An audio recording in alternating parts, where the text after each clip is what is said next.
Welcome to our last event of the Experimental Criticism Symposium.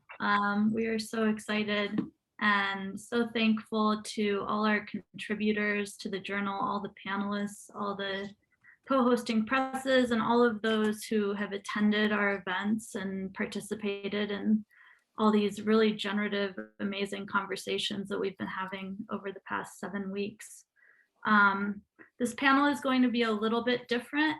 We're joined today by all of our co-hosting presses. So there are a lot of us. We're going to do around 5 minutes of a presentation on each press to introduce them, and then we'll lead into the conversational sort of Q&A part. We wanted to suggest that you can pin the presenters. There are 3 dots in the top right-hand corner of each box, and you can pin them so that you can see everyone speaking, especially towards the end. I think that's it. I'm going to pass it over to Jenny, who's going to introduce our moderator for today. Great. Well, we are really lucky to have Jennifer Scappettone here to moderate for us. We've been admirers of her work for a really long time, so we're just so grateful. And I'll just let you, I'll tell you a little bit about her, and then she can take over for us. So Jen's work grapples with language across the borders of scholarly research, translation, radical pedagogy, and the literary, visual, and performing arts. She's the author of the critical study Killing the Moonlight, Modernism in Venice from Columbia University Press, 2014, and of the cross-genre verse books From Dame Quickly, which is from Litmus in 2009, The Republic of Exit 43, Outtakes and Scores from an Archaeology and Pop-Up of Opera of Corporate Dump, Adalos Press, 2017. Her translations of the polyglot poet and refugees from fascist Italy, Emilia Rosselli, were collected in Locomotrix, that's University of Chicago Press, 2012, which won the Academy of American Poets Biennial Racist Del Pauci Prize, and she curates Pen Sound Italiana, a section of the audiovisual archive devoted to marginalized voices in Italian contemporary poetry. She's collaborated with a host of other artists, including dancers, architects, and musicians, on performance works crafted for sites ranging from Fresh Kills Landfill to the Janiculum Hill. Her most recent publication is Smoke Penny, Lyricord Heaven Bread, 2 acts, a free e-chat book from the Elephants, hailing from a libretto composed for live mixed reality performance with writer and code artist Judd Morrissey and artist technologist Abraham of Nissan.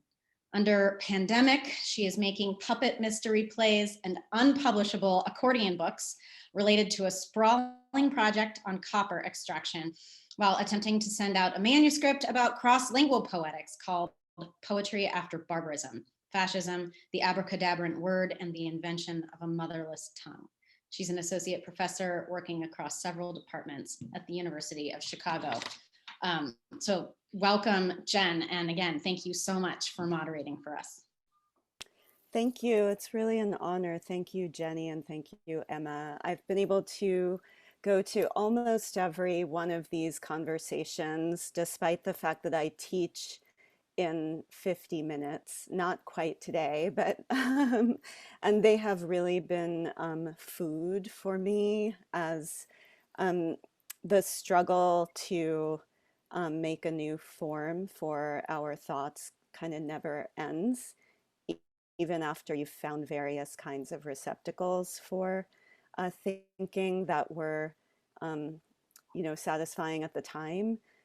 If you keep inventing new kinds of receptacles, you need to keep finding new publishers for those. And I'm so grateful to all of the people gathered here today. Every project that I've published has been called unpublishable by some editor. And I was absolutely told that I couldn't, make books like the ones that ended up being published.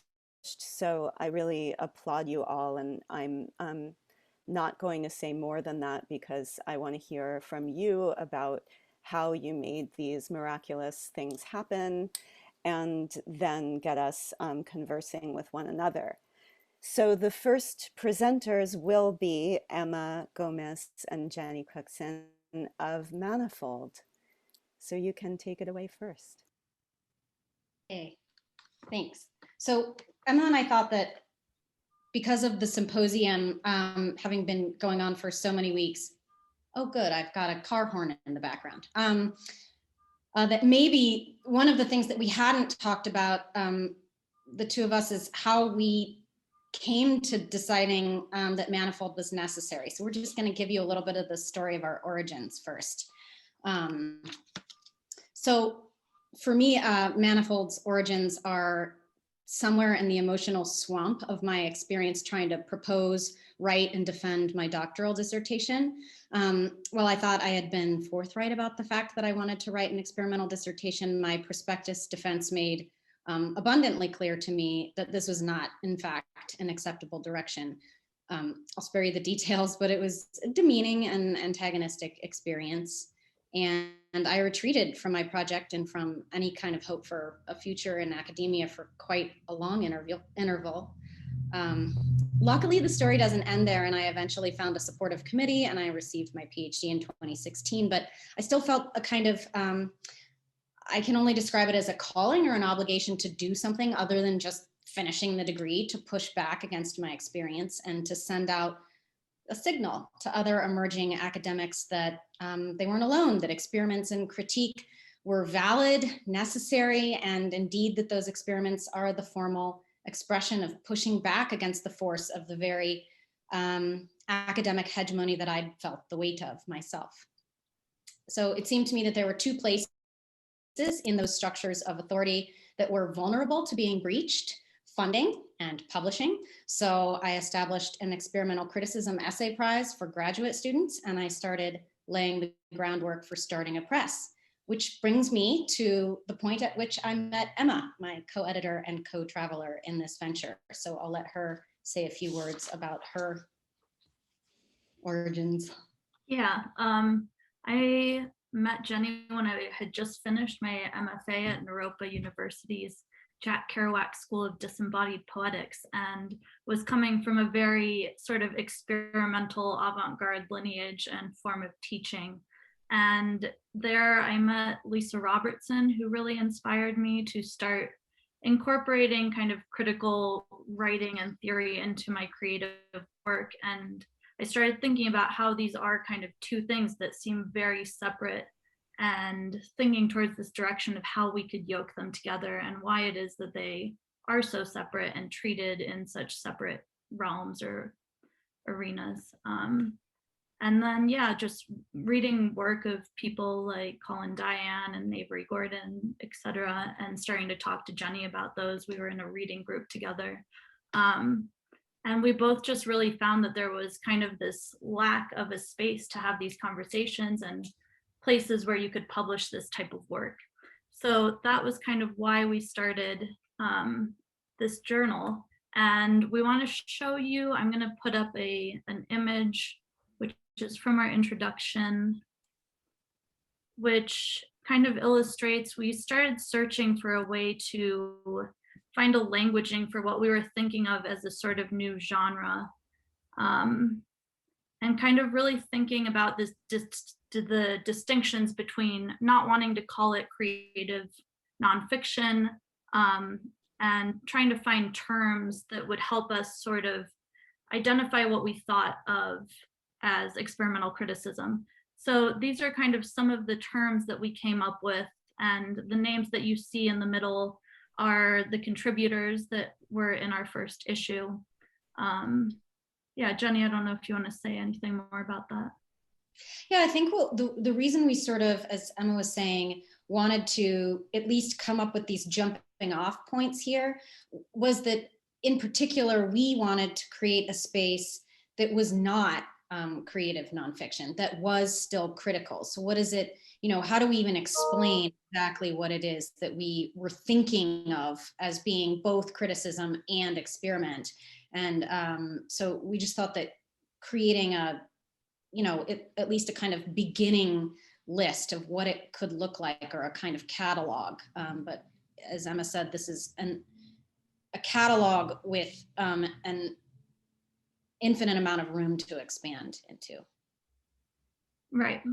So the call for our first issue was very much sort of a call to think about what experimental criticism could look like, could mean, and the pieces that we collated there are very diverse. And I think that's also kind of our idea with this project moving forward, is to continue to have these conversations, not as something that we're trying to define or be prescriptive about, but rather to just create a space to think through it together. So by having things like this wonderful symposium and these generative conversations, we're going to be putting out our call for the second issue in a couple of weeks, and just trying to create a space where we can think through some of this, what a creative approach to our critical thinking could look like, and what that output could yield. Right. And then, going forward, we have this issue. We obviously want to continue with the journal side of things, but we also, a longer term goal is to start publishing monograph length texts and providing spaces. And Jen, I think we'll talk about this at some point, but trying to think through like what counts for tenure, what kind of a publication is acceptable, and trying to think through like, can Manifold be that kind of a place? And again, we're new in this venture, but certainly I think our goal is to move in that direction, that this is a publishing platform as opposed to just a journal. And so we want to continue to be a space for symposiums like this, for, as I said, monographs, also the journal, but just really be a kind of place of conversation and continuing to move these experiments forward. And maybe we can just leave it at that. Yeah. Thank you so much, Manifold, for, making yourselves into this thing, which allows us to come together. Next, we're going to hear from an old friend, Stephen Moteka of Nightboat Books. Thanks to Jen. And I want to also thank Emma and Jenny for the invitation and for the wonderful first issue of Manifold. Unfortunately, I haven't been able to get to these panels because of the workday. Running a small press has turned into a lot of work, but I'm so happy you're doing this, and it makes so much sense. And I'm just in awe and in honored that you are. Am I okay? Okay, sorry. So I'm just going to say a few things about Nightboat Books, which I hope some of you know of. I'm not the founder. We were founded by Jen Chappis and Kazim Ali in 2004. And the first book we did was a reissue of Fanny Howe's Lies of the Spirit with a new essay, Glasstown. And I think that's a really interesting intergenre work that sits between sort of critical and creative discourse. It's in prose, it's an essay, it's something utterly reflective and analytic. And I think Fanny Howe is one of those figures that sort of floats between poetry, fiction, and perhaps something that might be thought of as a sort of a experimental criticism. And it set the course for the press in really publishing intergenre works and putting out now over 150 books in the course of 15 years. Some of them, I think, are true examples of experimental criticism. Brenda Ijeema's landmark volume, The Equal Language Reader, is which we published in 2010. It certainly fits into that area, and there's more than 20 contributors, from Julie Patton to Jonathan Skinner, and there's exchanges and dialogues. The essay is mutated and reconfigured throughout the course of that book. We have two books of Edouard Gleason, translated by National. Susan Gewirtz's Coming Events, to me, is an example of that space of experimental criticism. She has that wonderful notion of her third desk, not the desk of poetry and not the desk of academic writing, but a desk in between.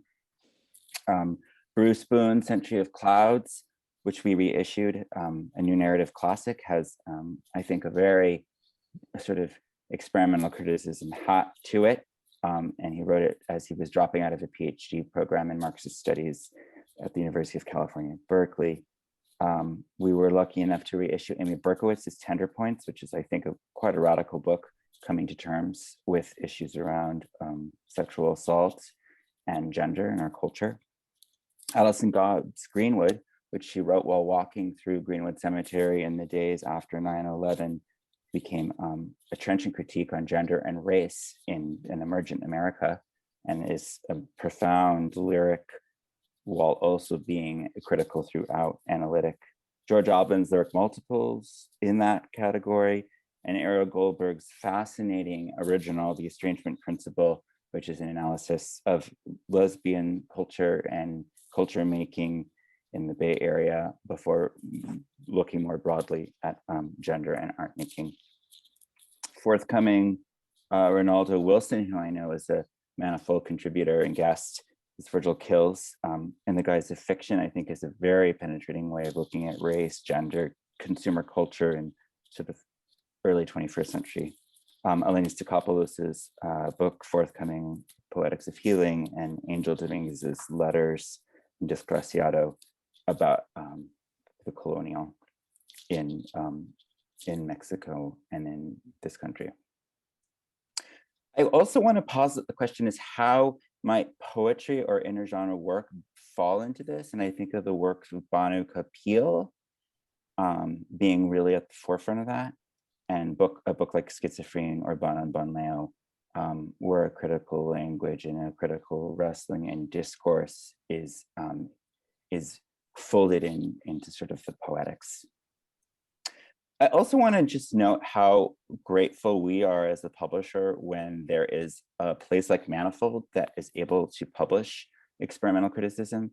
And I want to point out Maurice Scarless's review of our book Doomsday Days, which came out in The Believer, and it came out nearly 2 years after the book's publication. But it's a really dynamic, penetrating look at environmental racism and pollution in Philadelphia. So it's an on-the-ground sort of eyewitness, first-person research mixed with a book review and larger theoretical conversations around the refinery pollution in Philadelphia and sort of issues that Brian's book engages, late Anthropocene, gender, race, urban identity.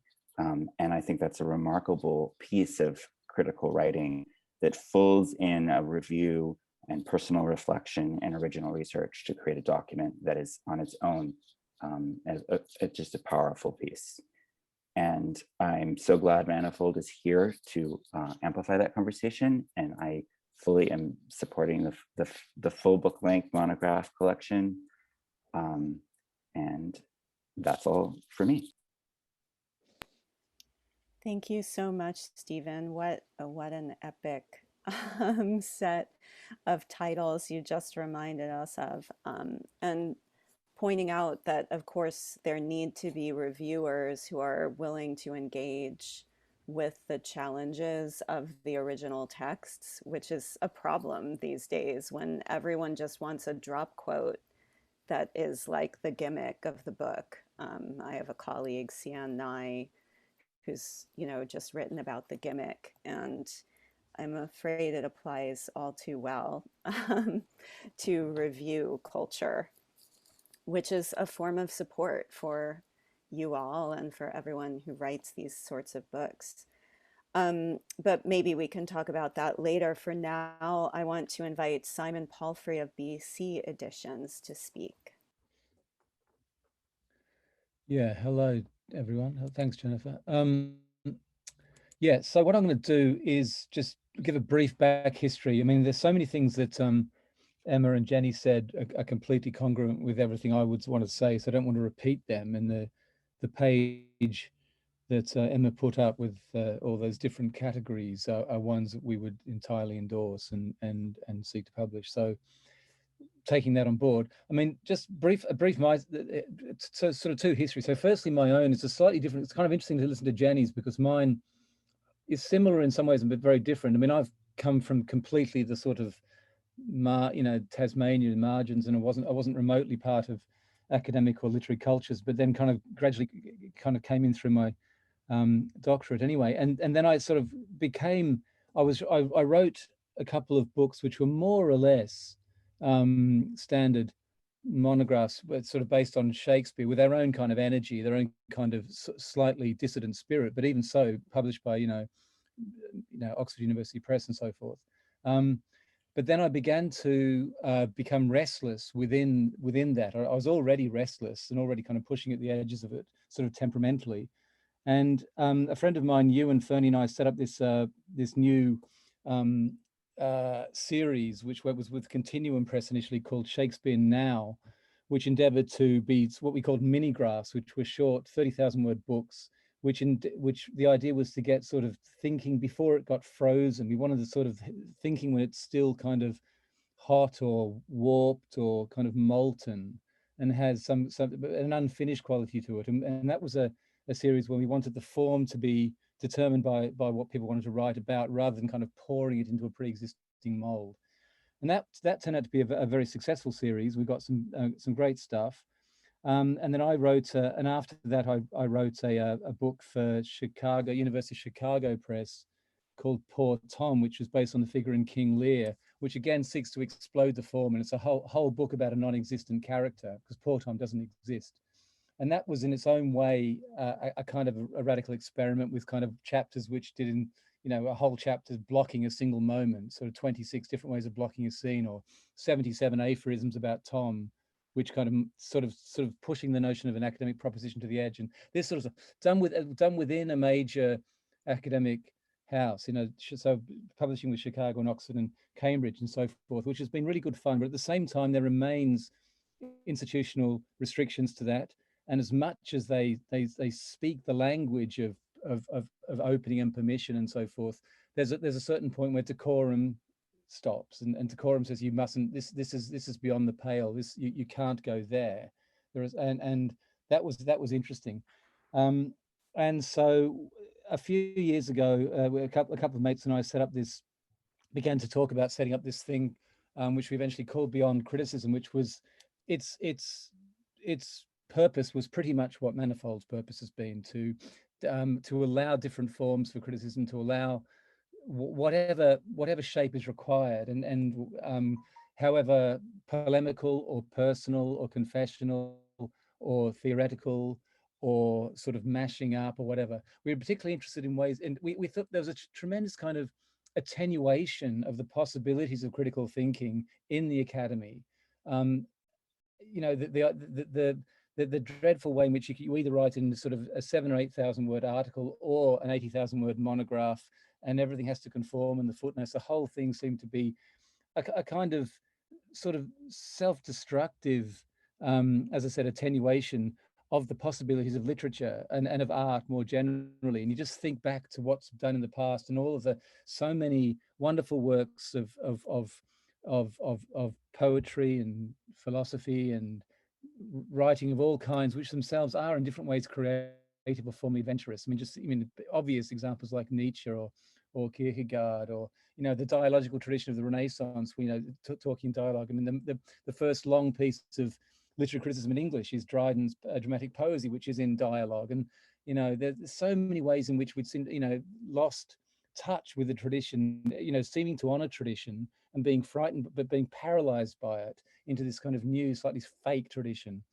So that was the impetus. And so we got this Beyond Criticism going on that basis, and the series was contracted to Bloomsbury.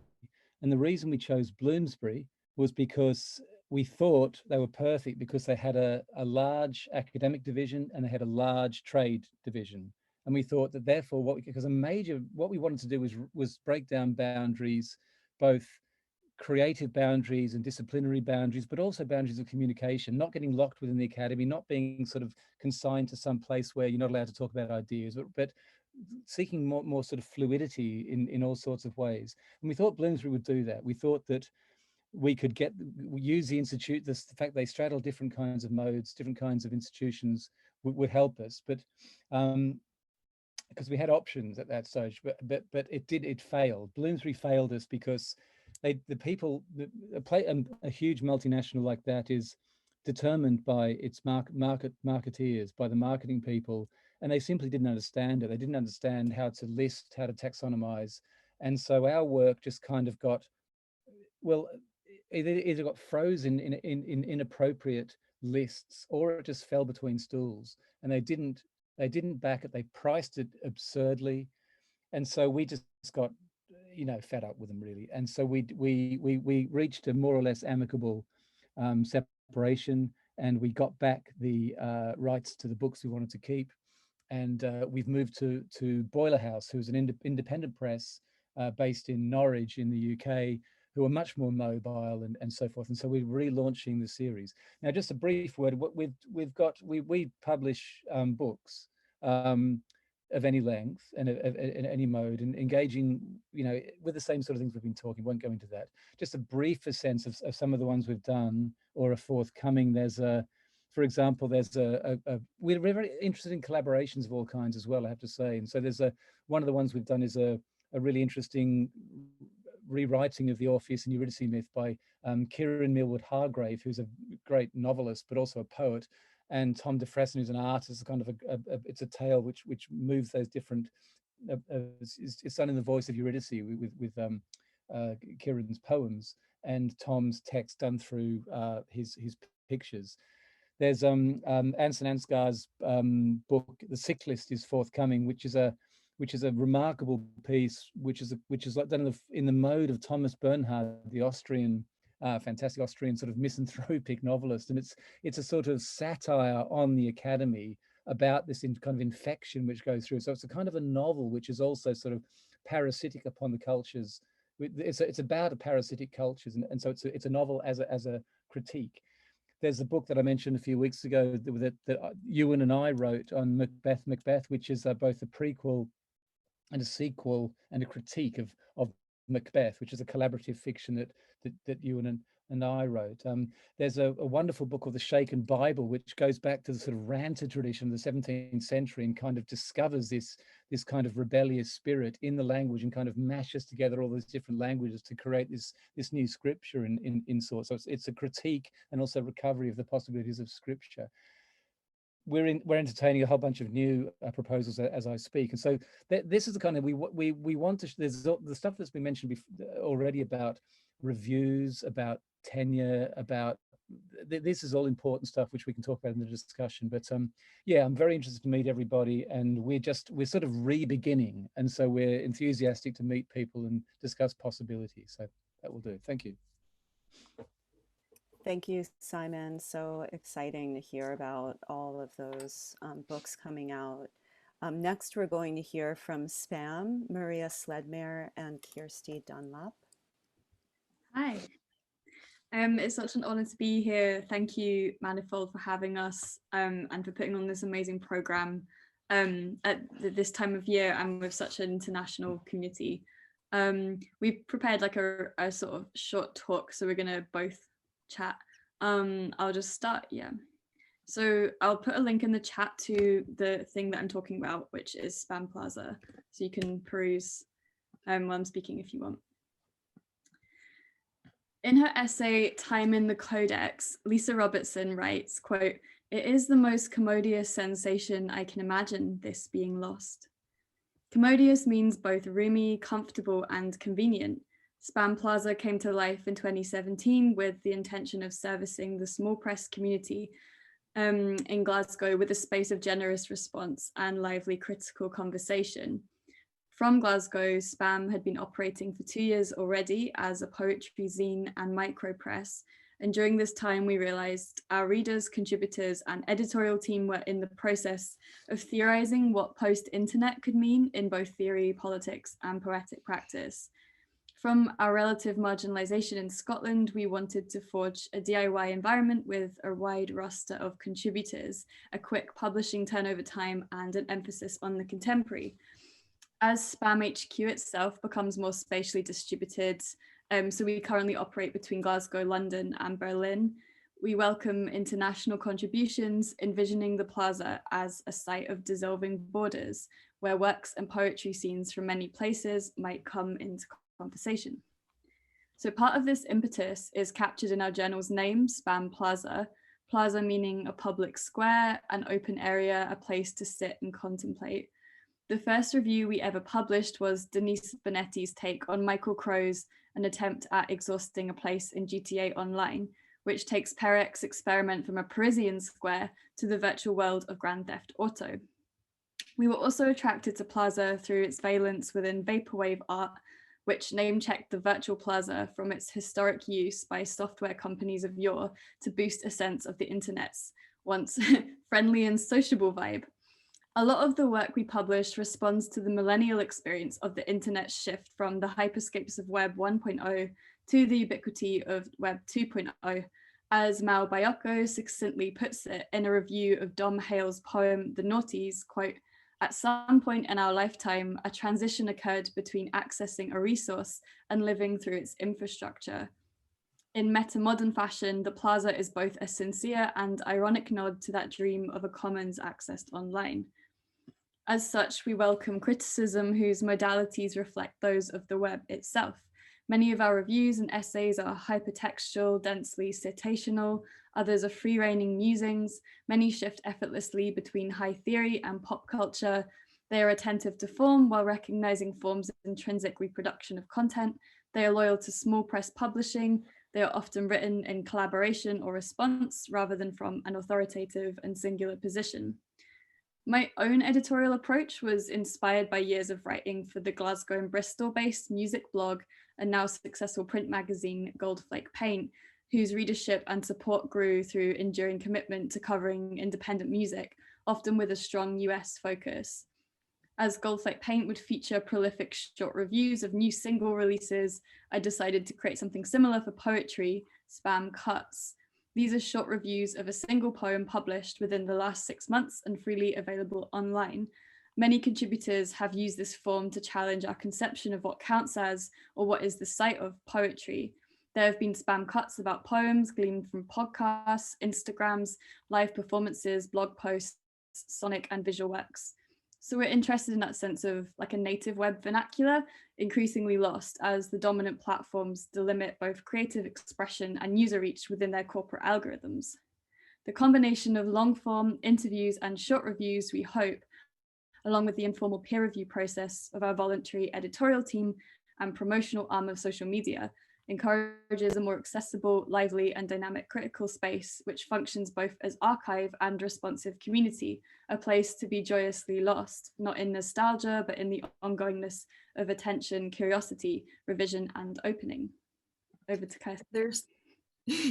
There are so many examples of pieces in the plaza that activate this sense of ongoingness and potential plurality and fluidity. Take Ali Graham's essay, This Glint of Light in the Cut, presented a few weeks back at Manifold. Ali writes, "Slippage is happening." And to me, this is an apt description of the film-like performance of the essay, experimentally slipping between theory and poetics, film stills and writing. Hybridity in both content and form can be found in Meredith Grace Thompson's On series, which began back in November 2019, delving into the strange, slippery, and unavoidable bits that make up life as a struggling writer. Spam's focus on poetics extends beyond the form of the poetry collection, with many plaza works engaging with pop culture, as seen in Kat Sinclair's beautiful essay, A Grief Album, Chasing Ghosts and Aliens in Phoebe Bridgers' Punisher, which utilizes the framework of the album to reflect on personal experience and proximity to grief, asking how we might approach writing about death and dying, belief and dream life. Another standout piece for me is Fred Carter's expansive review of Nikki Melville's collection, A Buddy's Cold Spectre, Zine Press 2020, situating the work as a vital lens for a current political landscape, asking whether literature is ever a form of vengeance or if poetry is ever good enough.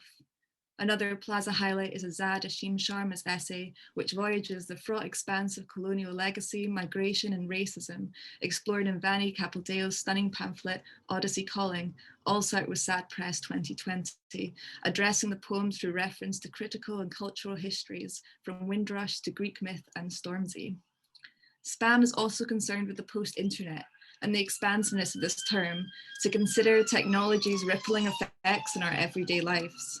You can see an unraveling of these ideas in Dan Power's 3-part series, Glitching the Collective Mind, which brilliantly deep dives into the internet as hyper-object and its effect in our world in which coherence is an impossibility. Whilst I've mentioned UK-based poets, Spam Plaza's engagement with international poetry is expanding, and we are always on the lookout for upcoming poets and small presses worldwide.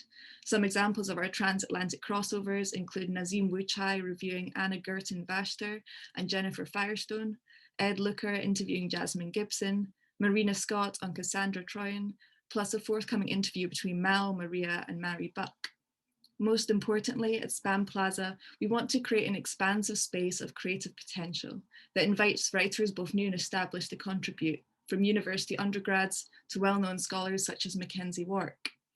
As the Plaza continues to expand, we're also particularly interested in publishing more multimedia works, like sound essays, game essays, and hypertext essays, placing Spam in conversations with legacies of electronic lit and other new media works that continue to create waves in the post-internet landscape.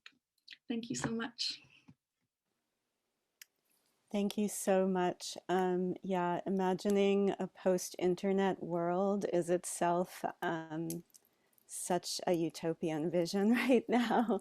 And yet the irony that the next presenter, Pamenar Press, is going to be represented by at least one person, Ghazal Mossadegh, that I met through the internet under lockdown. And, you know, this friendship is an example of what can happen with this infrastructure. So how we can hack it into being a commons again and imagine a post-internet future that way. So yes, I will give the platform to Paminar now. Thanks so much, Jen, and thanks to Manifold.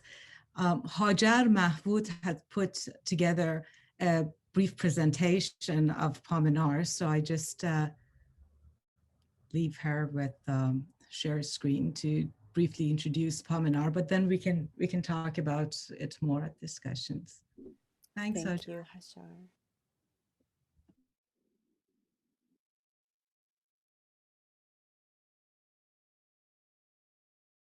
Hello? Hajar, we can't I think you need to. Do you hear me now? Yes, I've muted it, yeah. Okay. Thank yeah, you. I've muted it, so nobody is disturbed really. Okay, so I'm going to share with you the presentation in just a moment. And here we go.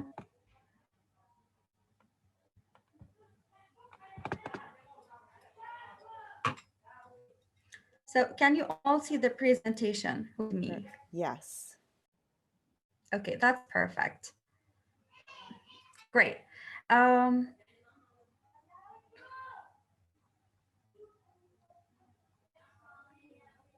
So today I'm going to talk about Pamenar Press. Allow me to introduce myself just a little bit. My name is Hajar Mahfoud, and I'm doing my PhD on the literature of exile, modern Arab poetry at the University of Surrey. I have very recently joined Pamenar Press as an editor. However, I'm going to present to you. I've been part of Pamenar since almost a year or so. So what is Pamenar Press? Pamenar is actually an independent, cross-cultural, multilingual, experimental press. Currently, we are still a small firm, but we are working very hard. I know that later in the discussion will be on how we publish and print experimental creative criticism, but I just want to draw your attention on the fact that we consider all of the activities that I'm going to briefly list, as well as our formation as an independent international multilingual experiments. This is how we work. Um, Our main attempt is actually to attract international innovative voice and those who are experimenting within their medium. We have started very small, but we are still looking for quality and novelty of arts from all over the world. And that is why we have volunteer editors from everywhere and from many different countries. So one of key members of Paminar is Hamid Jaberha, who is a visual artist and designer. He works with Pamenar Press from Tehran, and he designs and he does most of the designing for books and events. And sometimes he also works collaboratively with the authors to assist them with visual presentation of their work. So I'm going to show you just some samples of our publication. This is one of our published visual poems. And we have an online magazine where we publish poetry, but poetry is in different. So we have the visual poems, we have the gift poem, we have performance poems, among many other poetry that is also published. Now, because it is an online magazine, we have the capacity to publish literally everything. So whether the piece is long or short, or it is a text, video, audio. So we have very distinctive performances on video poems, dance poems, and a number of sound poems, in addition to the other textual and visual poetry that we have. We also organize events. We organize them especially for launching our published books. Please keep in touch our mailing list if you would like to receive the updates, or if you just feel interested in joining us. Now, due to the pandemic, we have a virtual world, and it has allowed us not to stay limited to our UK authors. So in our last reading, for instance, we had invited Rachel Levitsky and Kay Gabriel from the United States, and Dua Al-Bustani from Haman, Syria. We also organized experimental workshops in writing, sound poetry, and performance at Paminar Press. So you can see here a picture of a workshop conducted by one of our lovely colleagues, Jacob Shire, and it was organized in Toronto of Writing and Disability. These are just some of our publications. On your left in the column, these are our publications. And then on the right, publications in 2021. These are just samples from our experimental criticism that we have, and these were published books.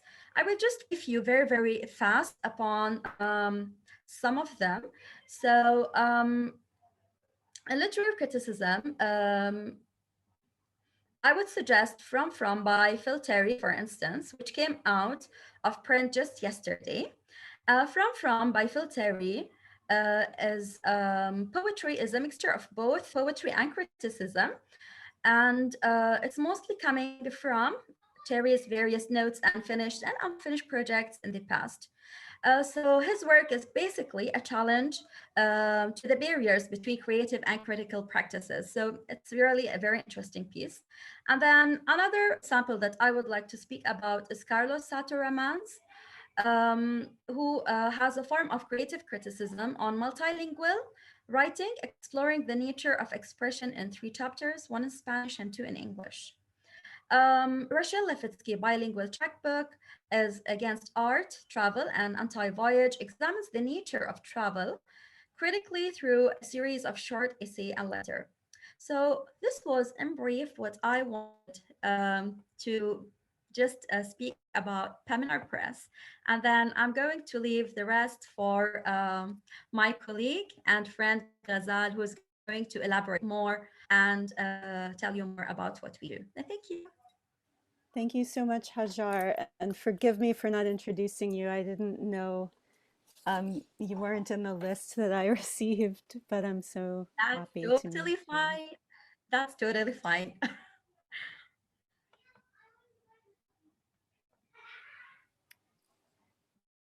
Okay, so Ghazal, should we move on to diSonare? Yes, yes. Okay, so next we'll hear from diSonare, which is Diego Gerard and Lucia Hinojosa Gashiola. Hello, everyone. First of all, we want to thank Jenny and Nema for this invitation, for being so close to them with their first issue, and thank you, Jen, as well for the introduction. We are diSonare. We came into being as a publisher in 2013. At the time, Lucia and I were living in New York City as students, and we were both pursuing careers in art and writing. As we came back to Mexico, we realized that there was a big vacuum and void in terms of experimental publishing, and this is what prompted our idea to create a publication and a platform devoted to art and literature in the most experimental way possible. We started with a yearly publication, which published fiction, essays, art, and poetry, and then we soon realized that if we wanted to really get to the core of criticism as we understood it, we had to shatter form and genre and allow criticism to percolate from its bits and pieces. We've published 8 issues through the years, and the project has soon evolved into many more projects that Lucia will now tell you about. Thanks for the invitation, and I don't know, it's been great listening to all of these different projects, and I don't know who said something about the community of small presses.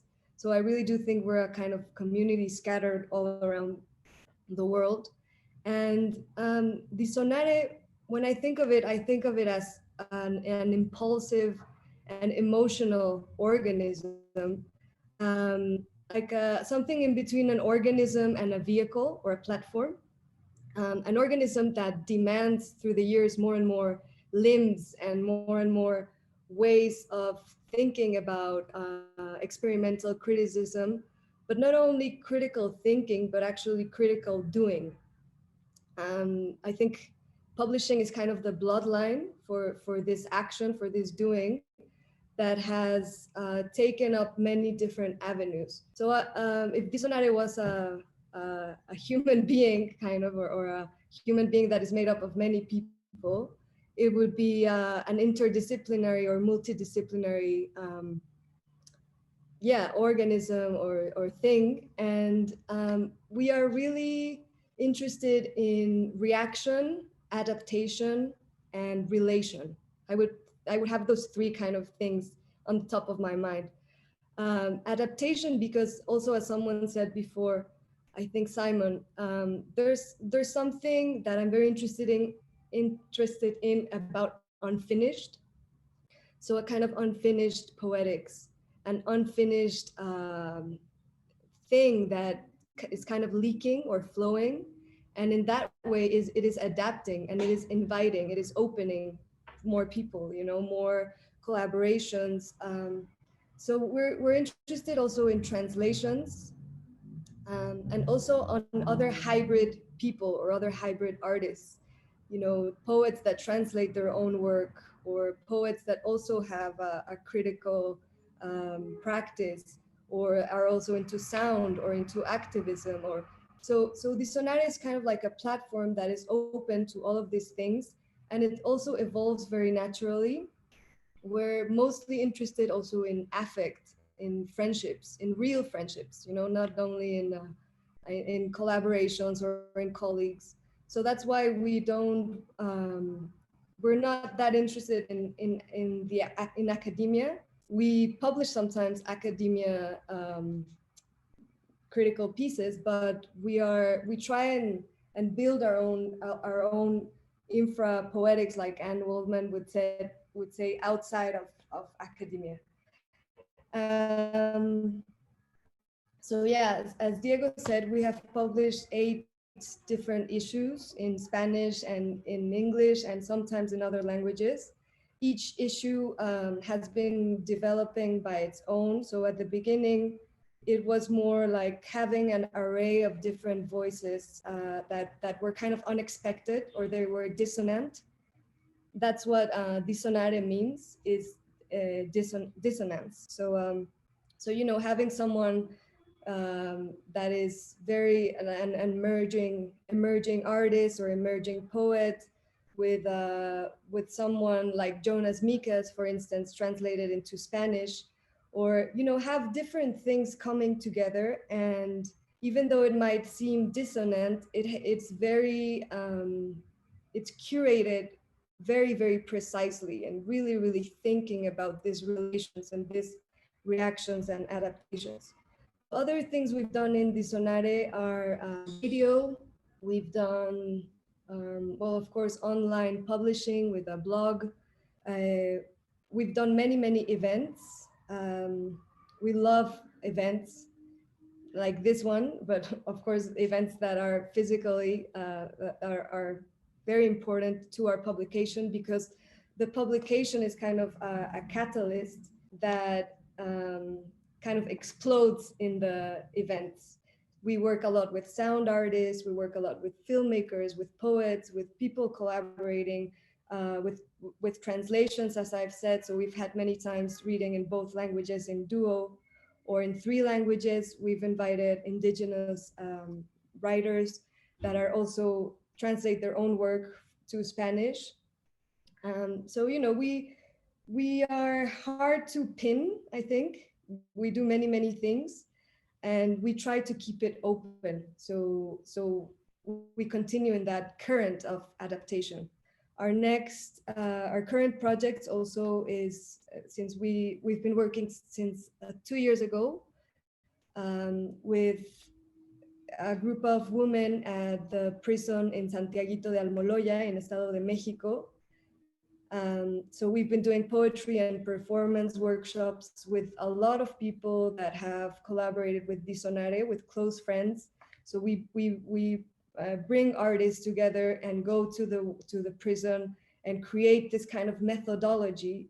We share this methodology in a place like the prison, of performing, of writing, of just experiencing and venting kind of in an artistic way. And of course, you know, exploring many different theoretical and impulsive forces, you know, that we have.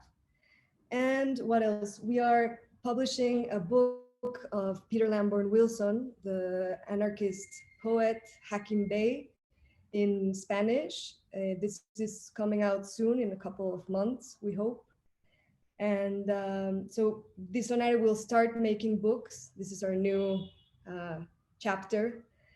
And we'll make a book of the prison project, which is Rizoma. So we're publishing the women's poems and some other material. And we are doing Hakim Bey. So you know, very different things, but we try and keep this kind of dialogue going on. And the last thing I'd like to say is that, yeah, diSonare is kind of like this organism that is impulsive, as I said, it's emotional, but it has developed its own pulse. You know, it has its own thing now. It's not me or Diego or other people that have worked with us, Lucia, Tatina, you know, it's its own thing. So it's kind of like a monster that sometimes it tells you, you know, you need to do something else. We need to move here. We need to do this. So yeah, I will end there, I think.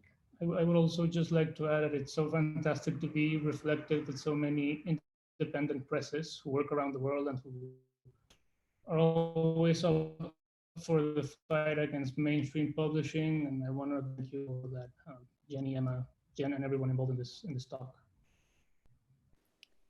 Thank you so much. Yeah, the internationalism of this conversation is totally part of the experimentalism of the whole project too. And I love this idea of the publication as an organism and as a catalyst instead of a product that then explodes in event. So that's something I would love to hear more about. But for the moment, we have one more press, the 87 Press, which will be represented by Azad Sharma. Are you there? Oh, yes, there you are. Thanks very much. It's a real honor to be here. It's also a lot of pressure to speak last on this really great panel. So thanks to the audience for kind of perking your ears up just for this one last hurrah of a presentation. Yeah, I'm just going to get straight into it. I prepared a few notes. I'll try and answer like as many questions too, if there are any. The 87 Press was established in 2018 by London poets Azad Sharma, myself, and Kashif Sharma Patel. We're not actually related. I just want to get this straight off the bat, is that what happened is we went to the same school, secondary school, and to the same university, never said a word to each other at either one. And then Kashif bought my first book in about 2017 when it came out, and we met down the pub and became friends, and we're like, why have we never spoken? And it was one of those situations where we've known someone like most of our lives and just, yeah, didn't realize we were into the same things. And another childhood friend from the same school, Devin Maysurya, who's an architect, helped us with like preliminary design. So if I turn my camera off, this little puzzle piece logo, shout out to Devin, that's Devin's design. I'm back, there we go. So in our first 2 years, we're like approaching 3 years, but first 2 years we've done 14 books. So 2 French novels translated by Stuart Bell, 2 collections of short fiction. The first of those by Manoli Salgado was longlisted for the George Orwell Prize and shortlisted for the Republic of Consciousness Prize a couple of years ago. Forgive me for not knowing the dates off the cuff. We've got 1 book of non-fiction by Danveer Singh Brar, who was on the panel last week, which was wonderful to watch on the catch-up. And the thing about Danveer's book is that it is kind of our experimental criticism. It kind of fits in with that vibe. But I think, you know, to echo what Stephen was saying about poetry being a form of criticism too, I think that our 9 poetry collections kind of speak to that a lot as well. We've got 8 titles due this year, and we're kind of like deep in the production side of things. We've hosted over 20 events. The next one is on the 20th of March. It's free, and it's a kind of transatlantic thing in celebration of the poet Anna Mendelssohn. And we've got a growing digital archive of those kind of performances and readings. We also run an open access online journal of poetry and poetics, and increasingly kind of more experimental criticisms and short films, experimental films, which is called The Hive. We've been the recipient of 2 grants from the Arts Council England and frequently do student outreach as a kind of result of receiving those grants with universities across the UK, and we've also worked with Boston University just to kind of offer a way of talking to students, because I think when I was a student, I ran a small student publication when I was an undergrad at Sussex, and I didn't really have an idea what I was doing. I was just like, I just want to put like a little like zine together of like student poetry. Because we, you know, when you're a student, it's like everyone's like trying to invite the next hotshot who's been published on a big press down. And I was like, well, loads of us do this too. You know, like we should get a chance to have our work in print. And I think that by kind of telling students that it is possible to start up your own initiative and to really build on the kind of socialities and networks that we already have, whether they're in the institution or outside, that's kind of where the real energy in publishing is going to come from. So, you know, here's to more of that. And yeah, so, you know, we're a South Asian, queer and neurodiverse led press, which is, it's not that unique. I think it's just there in my presentation. And, but we're really infused by a kind of commitment to build radical and lateral alliances with other publishers who find themselves tired of the monotony of corporate publishing, which is a topic I'm expecting we're gonna really shred into later collectively. Kashif, the better half, no, I'm joking, the other half of the 87 once described what we do as reclaiming the language of and putting into practice a principle of radical inclusivity, which sounds extremely neoliberal. And I totally, if you're going there like, what is that? I totally get you, because that was my reaction. But it's kind of a Trojan horse, right? Because you will say to all the neoliberal publishers, like, yeah, what we do is radically inclusive. But what we mean by that is putting intersectionality into practice. I think someone's mentioned critical doing. Yes, that is what we're all about this. And that's really visible from our current authors list, our future authors list, the people that we've published on the Hive, the people on this panel are real evidence of that, right? And the beginning point for me, a little bit more of a serious theoretical point, is that this is the threshold, I think, where race, gender, sexuality, neurodivergence, ability, they express themselves along as modalities of class, to kind of borrow from and reiterate what Stuart Hall said in the 80s in a book called Policing the Crisis. So the quote that Stuart Hall used was, race is a modality of class. So I think we can expand that now along different intersections, which is what is so wonderful. A little bit of kind of boring practical stuff. You know, we're a self-distributing press. So I don't use Amazon. We don't use national or international distributors. I refuse often to give them trade discounts because they order single copy books, and I much rather just give that discount to a reader.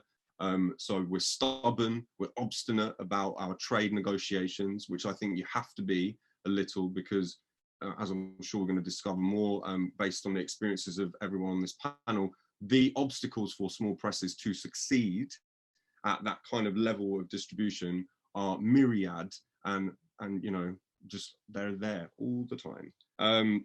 But yeah, our model is still really in its early stages of development. We're 3 years old this year, which is wonderful. We hope to keep going for many, many more years. So, you know, here's some things I'd like us to achieve as the 87 in you know, the near future. So the first thing is an increase in author royalties, which is a doubling. So from 10%, which is our current kind of standard boring contract, I'd like it to be 20% flat out, not based on, you know, not based on an author's advance that's going to like negate the sales of all these, and negate the royalties initially, right? Just flat off the bat, 20%. Let's see how that goes. Encouraging and kind of putting a bit more pressure, I think, on independent bookstores to allocate proper shelf space for the regular stocking of small presses. This is a key thing, because when they ask us to give the spine width of our books, what they're really saying is, you know, how much space are you going to take up? So my riposte to that is, well, you need to allocate more space, because there's quite a lot of us, and we don't really want to be in competition with each other. We'd rather just be on the same shelf, because that's kind of how we are on the same panel. We're in the same kind of vibe.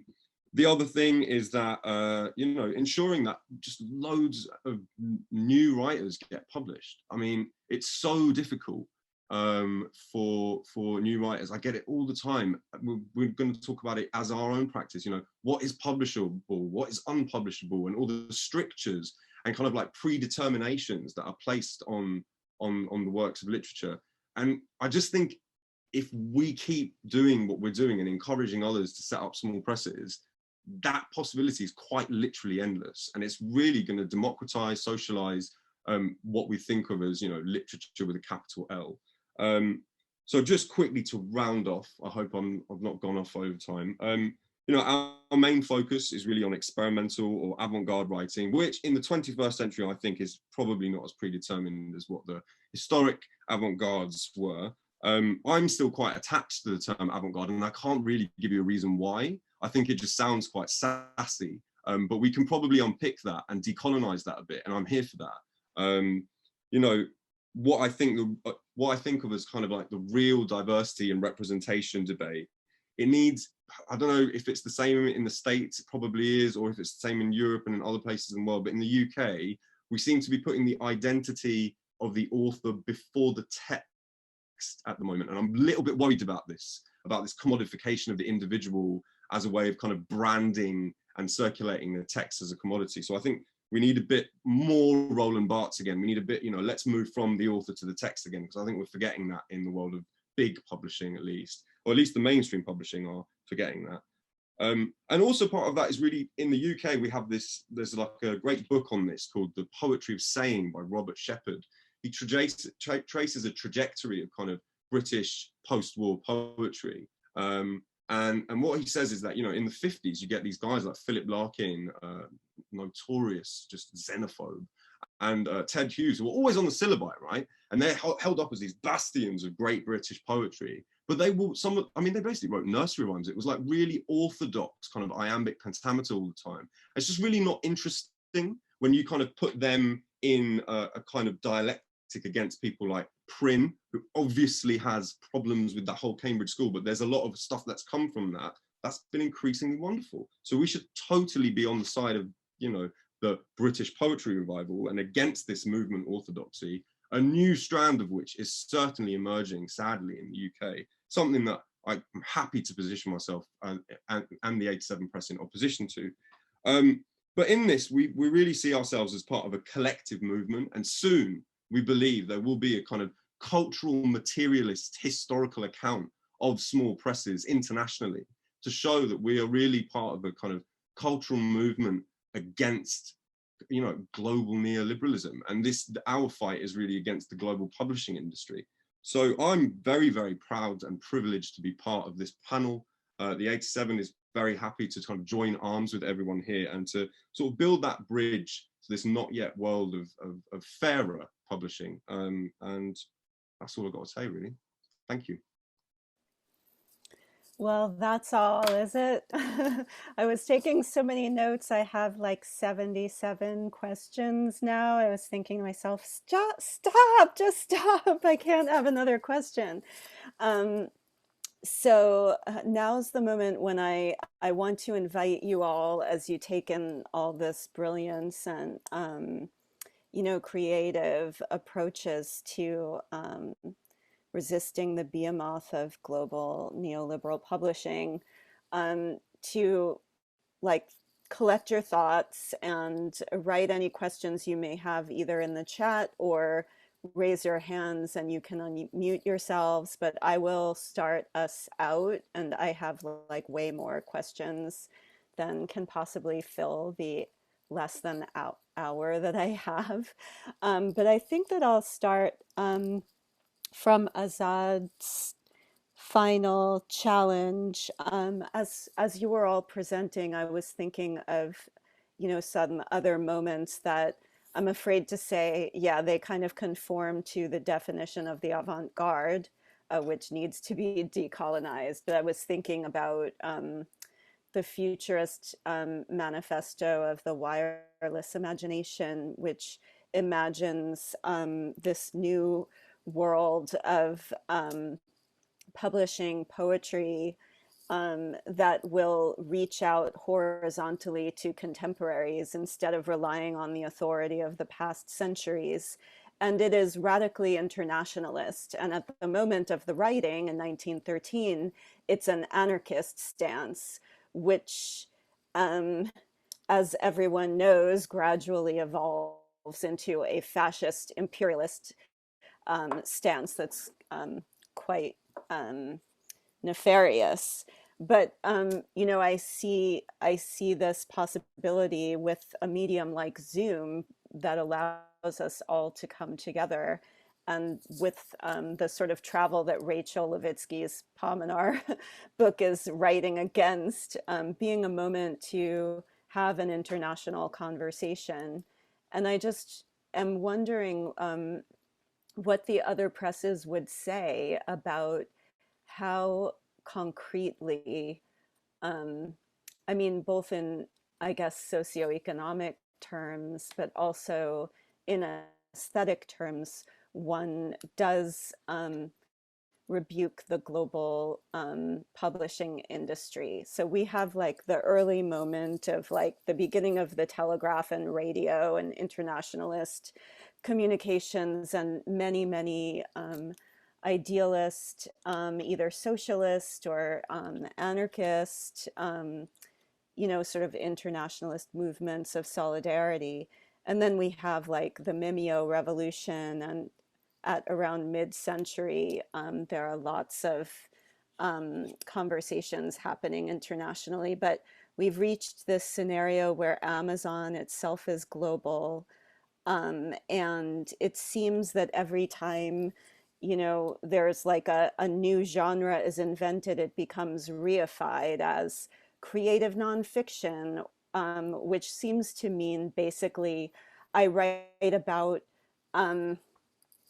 name your romantic poet or something, and I write about myself. Or, you know, I mean, maybe that's a bad example, but it seems to be like I write about myself, which is what people really want to hear about in a confessional vein or something. And then I write about this literary thing, which enables you to think that you're getting like something more edifying. Or, you know, the lyrical essay. Don't ask me why exactly, but I just like rankle at the articulation lyrical essay. It just seems like it's something that came out of Anne Carson, and, you know, or novel in verse, because it's immediately taken up, at least in the United States, and maybe it isn't elsewhere, but like as this thing that then people can kind of co-opt and make into, you know, this sort of superficially like pyrotechnical display that isn't really doing any critical work and definitely isn't interrogating the industry of publishing.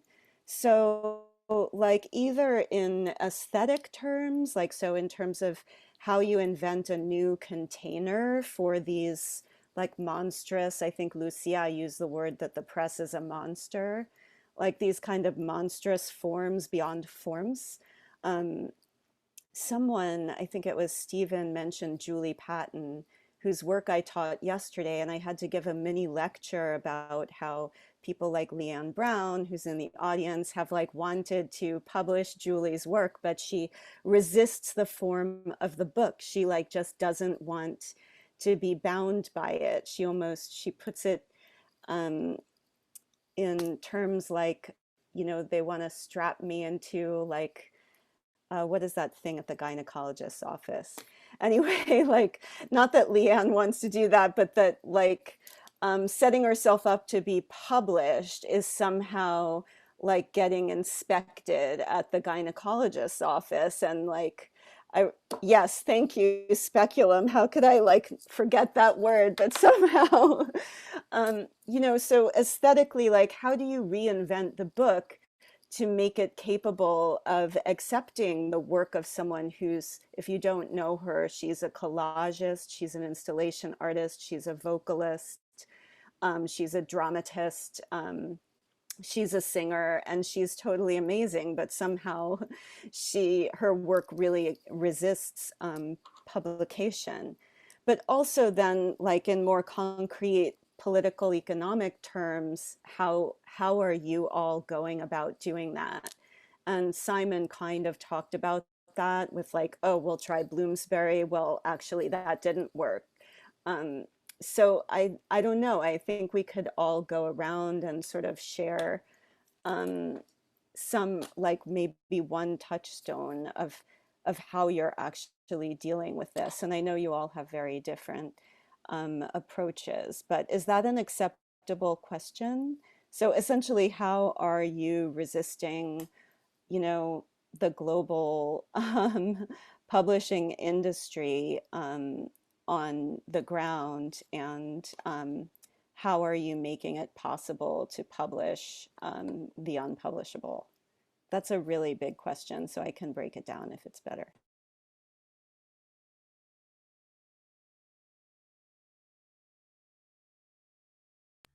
Jen, I can give a quick answer maybe while you're breaking it down. For Paminar, what we do, I think the online magazine is a way for us to be able to publish books that are things that can't be published on paper. But also I don't have an answer for the how to deal with, because we are not on Amazon as well. And we're just sending people our books, and the costs are a lot, especially after the pandemic. The prices are really high for mailing. So I don't have an answer for that. If somebody else in the group have, we also publish, I mean, it's not published like your accordion books, just artist books that we are going to future as well. With there is an Iranian artist that works with identity papers, and it's a combination of her writings and paintings and collages into a kind of big documentation look like artwork that are her books. We don't have it up yet, but that sounds amazing. It's physical. It is physical, yes. And we are also thinking of mailing them to people if they purchase it. But then again, there is a problem with prices. I don't know what anyone else deals with that. Yeah, so the problem of distribution, particularly if you're wanting to be post-internet. So maybe Maria and Kirsty have ideas about that. Also Emma, who said she sent Sophie something and it ended up in Paris instead of England or something like that. So even after paying those prices. So yeah. Yeah, I can sort of speak to it in the sense of through spam and maybe through a couple of other things. Similar to Paminar, the price of posting stuff to the States really means that in terms of pamphlets and books, it would be really difficult for us to publish a US author or an international author without having to slap on big fees. So that's a thing. We do use our magazine, we basically did 10 issues of his print zine from 2016 to last year, and then we switched to an online magazine because partly for sort of media reasons, to accommodate more forms, but mostly just so that we could afford to continue doing this in a sort of post-pandemic world, and because we don't have funding at all, we're entirely DIY at present. So there is that kind of issue, and I think there's a question here about archiving as well, and the fact that a lot of these models can end up having a very short lifespan, and then what happens to what happens if you do a small run and then will you put it up online? How will the pamphlet live on? I know there's some great projects like Eclipse Archive for small presses that we kind of want to do stuff like this, and we have digital downloads of old things so that if you don't live in the UK and you want to check out a £3 zine, but you don't want to pay $10 delivery, you can just pay £1 to get the PDF. I've also edited for a Manchester press called Dostoevsky Wannabe, and they have an attitude of using Ingram Spark and the kind of Amazon model to sort of, because they're two very working class people that just are kind of trying to use the medium just to put out the unpublishable. So Isabel Weidner's We Are Made of Diamonds stuff, which won a bunch of prizes and is an example of success of that, and they obviously are extremely prolific, but obviously it comes with all the ethical things on Amazon. So it feels how do we can you do it in an uncompromised way, or can you inhabit the systems from the inside out, or do you have to build an entirely other thing? And I think there is a need for infrastructures that work with distribution. I'm really excited to hear if anyone has suggestions there. Yeah, I would also add that I feel the Plaza as this critical creative space online allows us to publish the things that we can't necessarily afford, or maybe don't fit the format of a page-based form. So in that sense, there's very few restrictions, and we use terms like post-internet and pop culture quite loosely, that's a sort of framework, but we are very open to whatever anyone's interpretation of those is. So in that sense, I think the work can spiral into any forms. That's particularly why I'm super keen to get more multimedia works, things that can only exist on our website, and how far can we extend that? Yeah, and I love the idea. I think you were also intimating in your presentation that post-internet also means post-troll, post whatever, all the forms of valuing and all the forms of non solidarity and participation that have grown up in the social media age. I think Emma, you wanted to talk before. Yeah, I had a few thoughts just listening to everyone.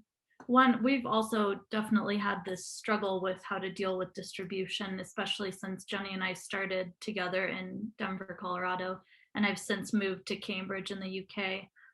And trying to foster this sort of international community and be based in both places is definitely something we're coming up against. We've started having some preliminary conversations with Simon and thinking about how we could maybe help each other distribute them here and them distribute us there. And so I think one thing that I'm thinking a lot about is how as a community we can help each other overcome some of those obstacles and try to figure that out together. And that seems like an important thing in the face of the bigger presses or sort of working against these bigger systems. The other thing we've come up against also is trying to figure out how to deal with peer review and the infrastructure of that, and where we'll position our journal in relation to that, because I do think it is something that should exist outside of it and create a space for work that can't be peer reviewed. However, that means that a lot of the pieces we would like to include in our journal won't be in our journal. So that's something else that we're kind of trying to figure out right now as we're starting this venture. The other thing that came to mind just listening to everyone was a comment that Mark Harris, one of our contributors, brought up the other day. I think he's on here, I saw him earlier, but he was talking about how as publishers we can sometimes fall into the trap of treating the text as too much of a precious object. And our designer Tatina is also on here and was part of that conversation, but just thinking about the sort of content and the form to hold these texts that are deemed unpublishable and the responsibility to that and how to work closely with the authors to kind of find the appropriate form. So that was just something else I had in my head.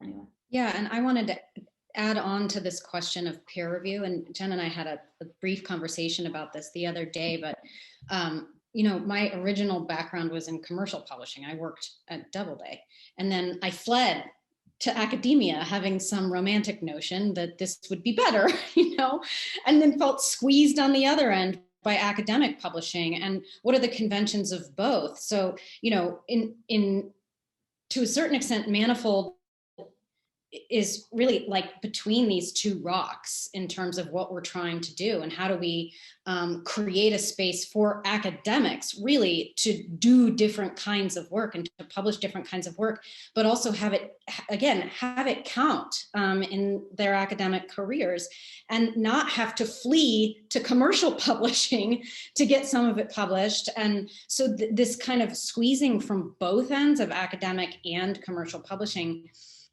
is not something that I think that we found a resolution for. I think certainly Beyond Criticism and BC Editions is kind of working in that, working between those two monoliths as well. Maybe Simon can speak to that, because I think that's a kind of, at least among the presses here, maybe perhaps unique to Beyond Criticism and Manifold in terms of like what our relationship to academia is.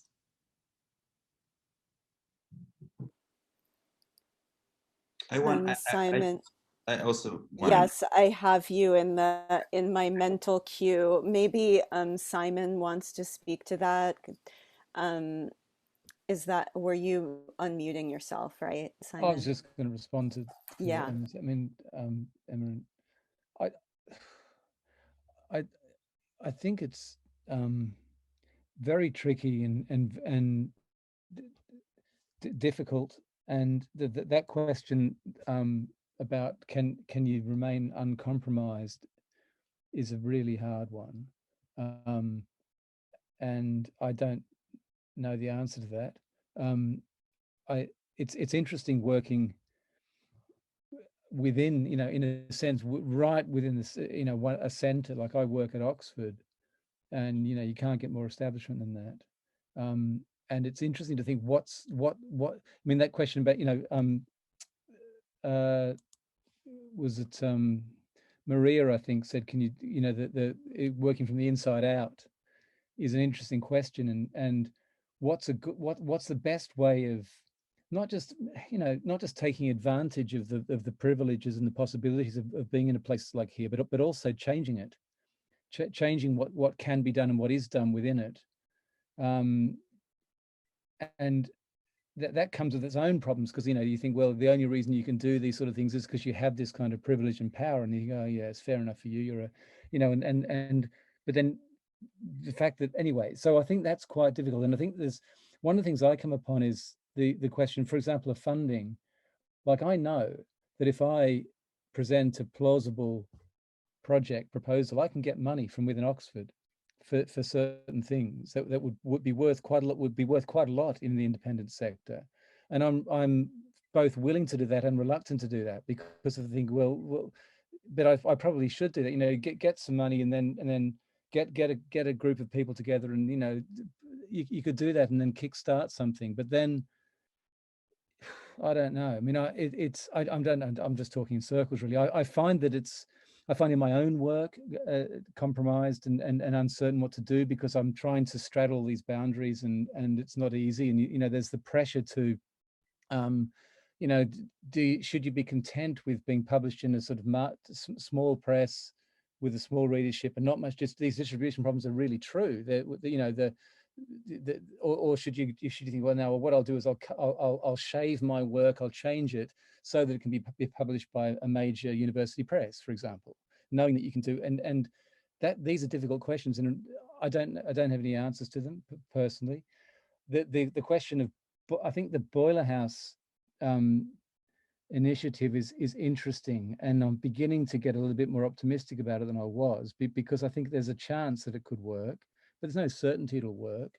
And one of the difficulties we've had is either getting authors who are more or less established and are able to kind of go on holiday and write something a little bit more radical, a little bit more experimental, because they've got a portfolio behind them, or people who have got from the opposite end, much younger people and so forth, who are doing stuff, but they don't have any readership, and it's quite hard for them to find that through that, and so that's another question. And then the question of, peer review.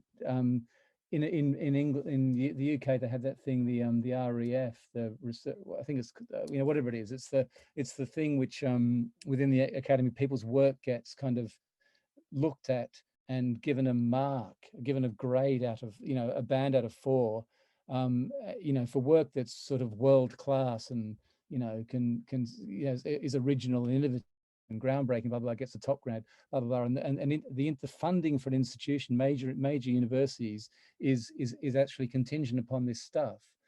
And so then there's a question about whether the work you do can become part of that. Now, increasingly, creative work, creative critical work, experience is being counted.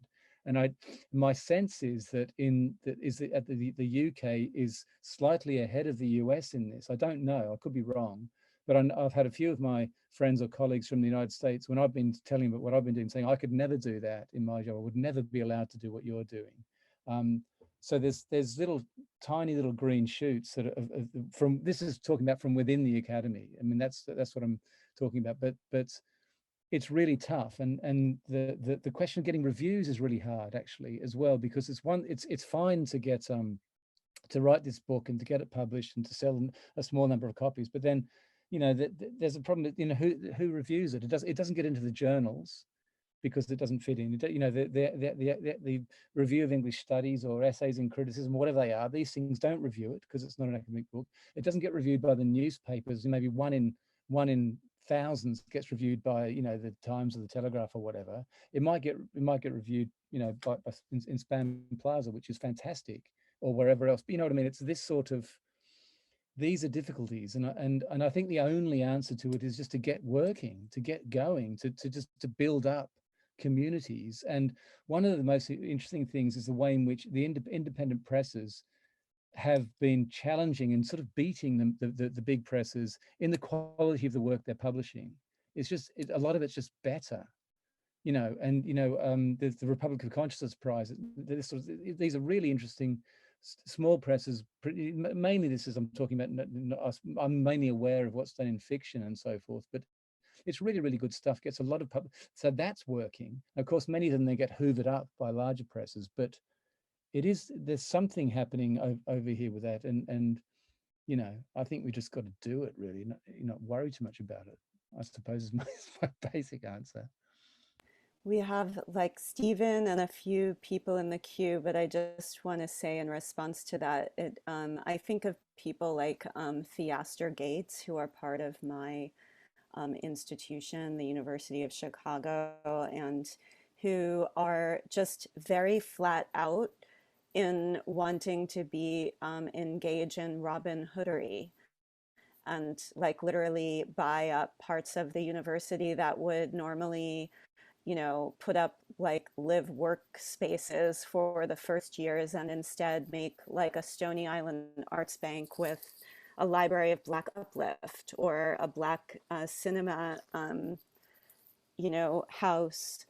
And these are like the really successful models. And of course, like trying to do it on a smaller scale, you just feel like, oh, all my work isn't leading up to much in terms of redistribution of wealth. But there is this sort of also knee-jerk like polarization of academic and non-academic, which, just speaking as like a first generation college student who wouldn't have been able to make it without some kind of job with health insurance in the United States, particularly, like that's just a little bit of, it's like a knee-jerk reaction that needs to be reconsidered from the point of view of class, especially in a place like this where, you know, you are left to die. You know, there's just no social safety net for folks.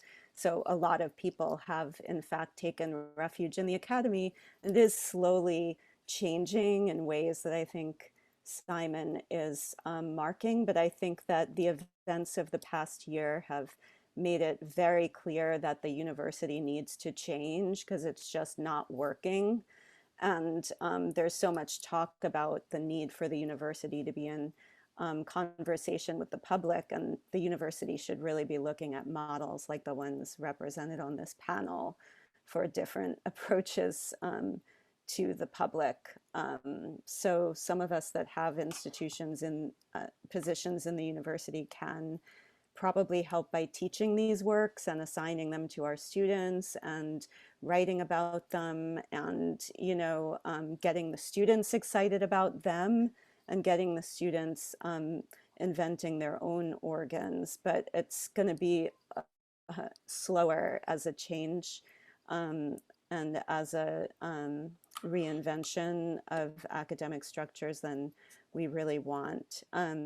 Stephen, you've had something to say for quite a while. Oh, it feels like so long ago that we were, the Sorry. question of Amazon and Ingram and all that stuff came up. And I think that where this is sort of Simon and Jen's comments about community and connection are really important. And I just want to mark that we're having a real crisis here in the US with the stuff going on at small press distribution, which has been for 50 years. Central to distribution of small press and journals. And there's a lot you can find out about it. And I think there's a lot hanging in the balance as to whether SPD will be able to continue its robust role given everything that's going on. And of course, we need to all think about what the future of distribution and community building is in the larger Anglophone world, like this panel, which has been wonderful, and I'm so excited. And I also hope that Manifold could be, I don't know if this is something, but some kind of like place where people can come to find, you know, different resources and connections, because I've learned a lot today.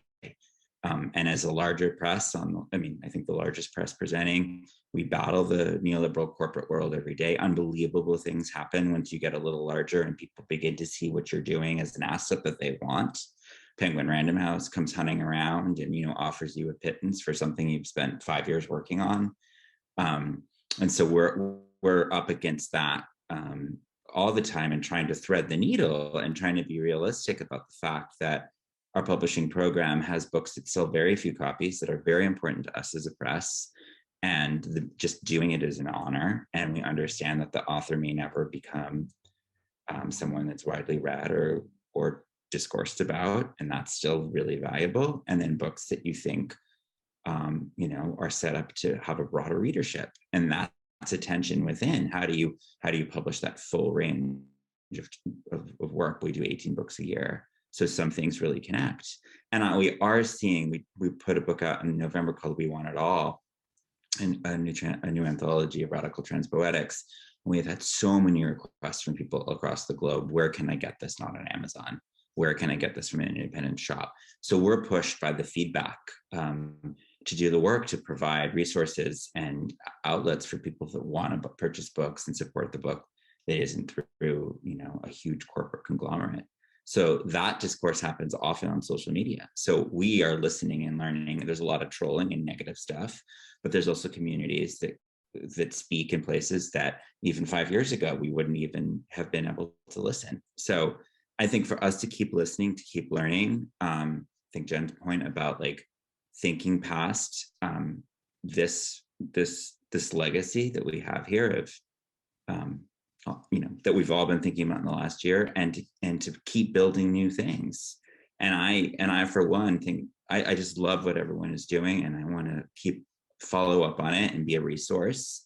And I don't know if it's a message board, I don't know what it is, but if there's a place where we could be together and support each other, I would be all for that. And I do think the book is radical. The book cannot be surveilled. It can be passed.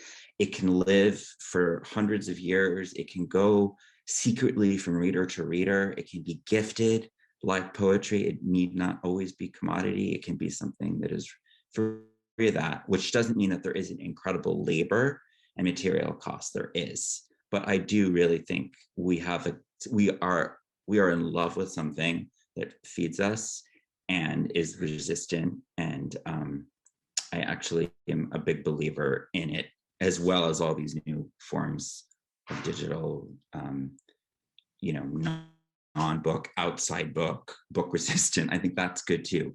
But I do think the core of the book is something that keeps me walking forward every day. Thank you. Thank you so much. Yeah, someone wrote in the chat, publishing is resistance, isn't it? Lucia. Yes. Hello. Can you hear me? Okay. Sorry, I just want to say two more things. One about your question was, I think the sort of the ground for publishing, and I don't want to sound like horrible, but is to independent publishing, I mean, is failure, you know, like we all know that it's hard, it's challenging, but at the same time, we have to be very passionate, very ambitious.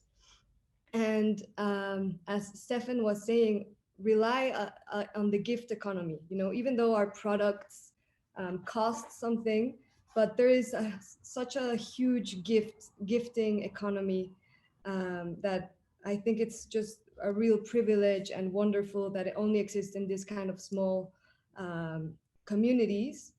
And on the other hand, I wanted to talk about time and the past. You know, all of this thing about the avant-garde and should we decolonize the avant-garde and all this. I think these are very interesting questions and fun questions at the same time. But I like to think of time, at least in what we do in diSonare, as a kind of transversal collaboration. For me, at least for me, there's so much I don't know about the past. And I'm so interested in the past, in little things, in little presses, in little characters, you know, and people who traveled to Mexico or made little collaborations. And there's so much that is interesting that we don't know, that I always want to recuperate, you know, these dialogues with the past, and not just say, no, this is, you know, they were not that interesting. So yeah, in terms of like thinking of intra-species, thinking of this idea of intra-time, you know, as well. I would also add, just to speak in favor of the unpublishable, as we're calling it here.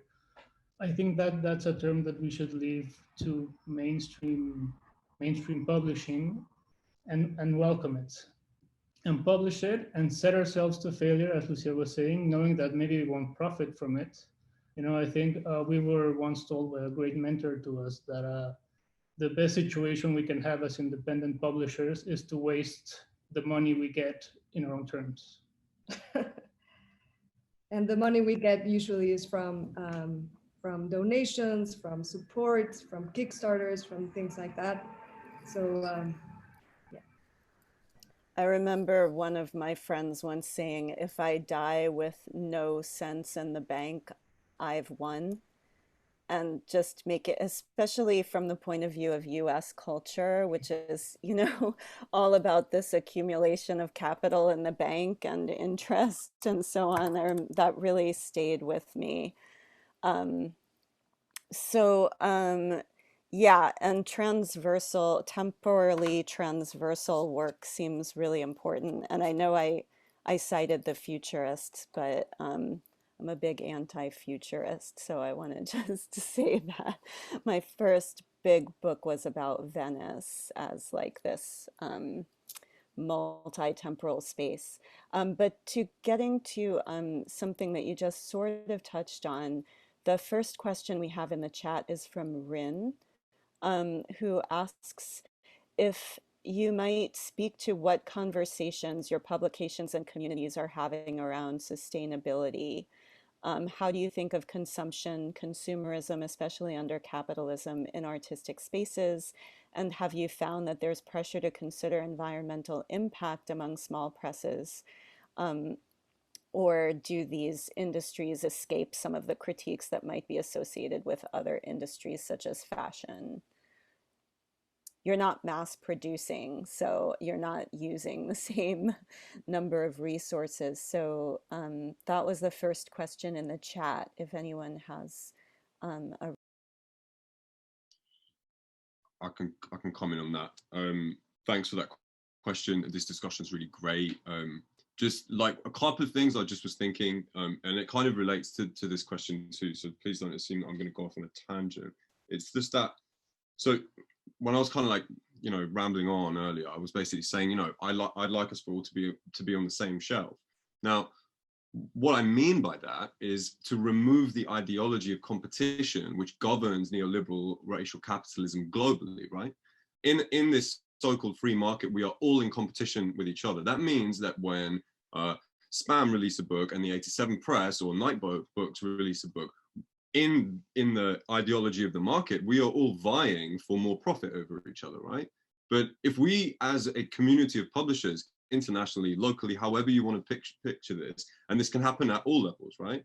If we remove the ideology and work together, where we celebrate each other's successes, it automatically puts that system on its back foot.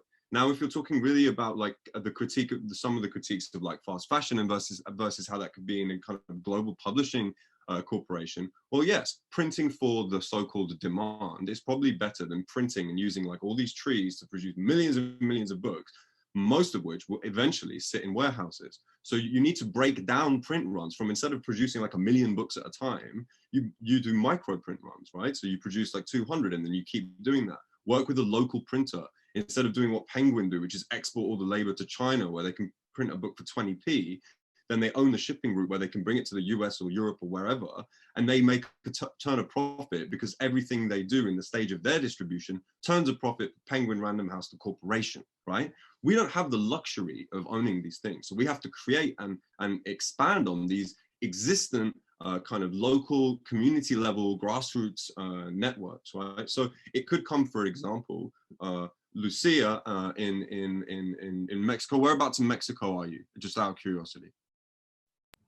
Mexico City. Okay, cool. Big city, great. Okay, Mexico City's got a lot of bookshops, right? Are some of those books? Some of those bookshops are going to stock literature in other languages. So next time Lucia goes to a bookstore, Lucia might go, "Hey, have you seen that new title from Manifold? Why don't I put the shopkeeper in touch with this guy, right?" And that is a really French way of doing things. So in France, what happens is the independent bookseller goes to the independent bookstore, gives you the sales pitch. So the bookseller then knows how to pitch that to the reader, right? That's like the oral history of the books is still happening out there. I was amazed to discover this from a comrade called Jacqueline Frost, who's an American poet. I'd like to see these kind of relationships continue, but we have to start redeveloping them in this alienated, commoditized landscape where we're constantly sending emails, you know, to Amazon. Hey, can we just do this? Can we do this? We've removed the person from what book trade is about, right? This is a very hands-on craft. And that's one of the ways I think that we're really resisting capitalism, is by putting the human face back in the center of this, that we are people, we have communities, we can refer each other on and encourage bookstores everywhere to keep stocking us. And yes, there are distribution costs. That's not an idyllic landscape, but we can at least try, right? And even if we fail, it's better than nothing. Thank you. And that really leads into the next question. And I just want to note that I'm so sorry because I'm going to have to leave in like 5 minutes max to go to my day job and teach translation. Yeah, Kyle asks about your thoughts on the potential importance of local community for your presses, especially if you're not based around academic structures, in the vein of Mark Nowak's social poetics. And the impact on presses by acting within and as a part of smaller communities, engaging with those local writers through workshops, publications, etc. So some of you have started to talk about this, but particularly in this moment when none of us have been able to travel, you know, it's just become really clear, like that it's you know, fantastic when you are actually in touch with people and you can hand them a book. Like they might have to sanitize it afterwards, but you know, getting people together in real space, and the idea of like going into a bookstore and picking books up off the shelves becomes this delectable idea that appears in my dreams. So I would just add to that question, like, also has this global pandemic and lockdown made you think slightly differently about the place of the local in the workings of your press? And that's just to anyone. I know some of you have already addressed it. I'll just say really quickly that, you know, in New York, we had the beginning of the lockdown was pretty intense. And I think the small bookstore community was really imperiled, and it's been really heartening to see them come back, do promotion and outreach online on nameable books. It's like I see stuff on that Instagram and I want to go over there and get it. They've been incredible sort of supporters of poetry. There are other bookstores, Topos bookstore, and there's also different organizations that we're donating books to that are making books available, especially in the BIPOC community of Brooklyn. And I would love to see more of that sort of community spaces where books exist, that presses could, you know, donate copies for kind of lending libraries or borrowing situations in cafes and other pop-ups. So I think we're all thinking about that. And there's been amazing fundraisers too, for all kinds of BIPOC initiatives, Black trans initiatives, abolition initiatives. There was a reading of the Anchor Syndicate. They raised $3,000 to give. That was just a community reading. So there's been an amazing, I think, response and sort of solidarity building. And it'll be really interesting to see as stores reopen, and hopefully there'll be some pop-up spaces available with the empty storefronts where we can really bring books in and create exchanges that, you know, are outside schools and public libraries. Yeah, and I would definitely second that. In the Glasgow context, this is a city that is well known for its DIY communities in art and music, and I think outside of the academy, I guess like the art and music scene is where we kind of have our community. And you know, it's a case of like, how do we get funding? Okay, speak to a musician friend that's got Creative Scotland funding, which is our kind of arts council, get advice, these kind of informal networks. We've got like bookshops like Good Press and the Poetry Club, which is a nightclub, and the owner gave us £50 and that's how we started Spam. And we get free venue hire there, which is really, you know, lucky. And that kind of yeah, like local communities working together has always been important for us, and putting on workshops as well at like DIY spaces like Civic House. But yeah, special shout out to Good Press as well. I'll put a link in the chat because they're a great bookshop. I think as well, like one of the ethos of STAM was trying to get people outside maybe the regular crowd that you would get at poetry reading. So we would often have launches at the Poetry Club in Glasgow, which is also like a music venue. We'd also usually have performances like DJs combined with the poetry. So just trying to make it a more expansive space for more people, which we've been trying to do online. We've done a lot of like Zoom things, but definitely missing like the IRL event as well. Thank you all. Before the next person comes, I just want to thank you orally as well as chatily. Really looking forward to checking out all of this work. So grateful to you, Jen. Thanks a lot for helping us with this panel. And also thanks for being at all the other panels. We really appreciate it. Yeah, no, it really kept me going on certain days. So thank you. Yeah, it's been brilliant. And I'm telling everyone to watch the videos. So take care, everyone. Thanks, Jen. So we can take over moderating, but continue this conversation.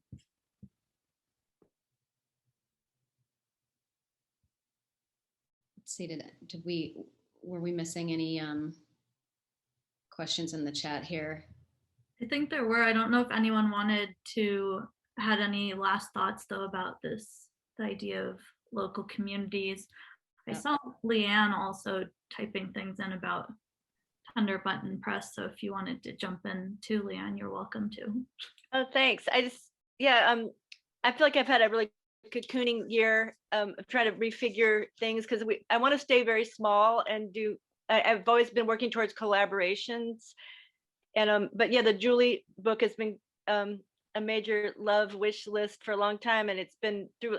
It's sort of like the focus of how we're trying to rethink what the press is, and this conversation today was very helpful in knowing there are other people sort of doing that kind of work and that we can reach out to, and it's more of a network, and but yeah, the main thing what I was trying to say in the chat was Julie was saying one of her many issues with publishing was this whole idea, like you said, of bleached paper and dioxins, and she's just very conscious of the sustainability issue, and that's still a piece we're trying to figure out. So, and I don't want it to be all online either. Yeah. So. Yeah, I'm here for talks about acid-free paper. I think the Lisa Robertson, that's the Baudelaire fractal, isn't it? That one that came out on Coffee House, and they've Coach House. Coach House, that's it. Coffee House is another one. Sorry, my bad. Yeah, Coach House, and they've got this beautiful paper in that. It's like a laid paper, and I remember just like spending quite a lot of time just like touching this book and being like, I must find an equivalent. And I've been doing some research with, and this is again the beautiful thing about working with a small printer in the UK that's local to me. So I pay a little bit more for my printing, but it's a family-run business that have been in this kind of industry for 30 years. So they know a lot, right? And I've learned and become a bit more savvy through them. They've passed on knowledge. And one of the things they've done is help me find a local British supplier of a similar paper rather than having to import it from Canada and all this kind of stuff. So there is a way, I think, of doing that, and it just takes a bit more, and then there's the cost, right? So you have to explore, but then there's also the cost factor, and I understand that it's difficult to keep all these difficult plates spinning at the same time when it comes to being more eco-friendly, but that too is something that the local community helps us on. I was just mentioning in the chat, thinking about, how do we provide access to a lot of our work that exists at a kind of different level of maybe social recognition is like the right kind of inadequate phrase for it. But I've been thinking of, we use our bench to sell books as a kind of way of promoting other people. So I have a lot of people who bring in like local zines or local pamphlets or stuff that they've made themselves of their work, and we sell that for them. They keep 100% of it. Like, I'm not charging any middleman fees or anything. I'll just do that labor for other people because I love their work. I love the community that we have. And Did you use your bench? Yeah, so we have like a book table at all of our live events, so we can just promote other stuff. Okay. And in times of COVID, obviously that's meant signposting through social media and kind of encouraging people to buy direct. And yeah, you know, it's been a nice scene where I think in the UK there is a real energy around small presses, and it is a bit different because in the States I understand there's a lot of private donations that happen with these kind of like medium-sized presses to some extent. Like there's not a blanket rule, right? But there's also like, it's also a bigger readership, but just because of the population, there's going to be a lot more different scenes going on. But in the UK, because we're on this like weird archipelago type situation, there's like a concentration of us, and we've all been, maybe the local is our way of really talking about the national, because it's not too far to travel. It's like the post covers the entire country.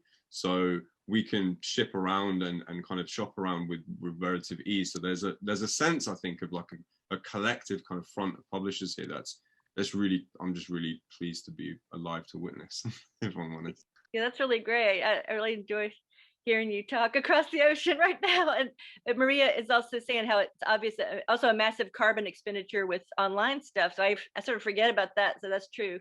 It's not upfront cost for me with publishing paper, but there's a lot of energy used. Yeah.